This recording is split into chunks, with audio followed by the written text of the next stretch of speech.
সাহেব কারের পিঠে চড়ে পরিবারে নিয়ে যাচ্ছেন কাঙ্ক্ষিত গন্তব্যে। গাড়ির ভেতরে ছিল খালি সিট, কিন্তু সেখানে বসতে দেওয়া হয়নি গৃহকর্মীকে, বরং তাকে বসানো হয়েছে গাড়ির পেছনের ডালায়। এমন একটি দৃশ্য ঘিরে সামাজিক যোগাযোগ মাধ্যমে শুরু হয়েছে ব্যাপক আলোচনা ও সমালোচনা।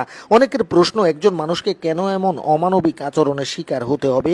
বিশেষজ্ঞদের মতে, চলন্ত গাড়ির পেছনের ডালায় যাত্রী বহন করা শুধু ঝুঁকিপূর্ণই নয়, এটি মানবিক মূল্যবোধেরও পরিপন্থী। ভিডিওতে দেখা যাচ্ছে মালামালের মতো সংকীর্ণ হয়ে কারের পেছনের ডালায় চলে যাচ্ছেন একজন গৃহকর্মী। গাড়ির সিটে আরো জায়গা ছিল। প্রশ্ন করা হলে আরোহীরা জানান ভুল হয়েছে, এখন তাকে সামনের সিটে নিয়ে আসা হবে।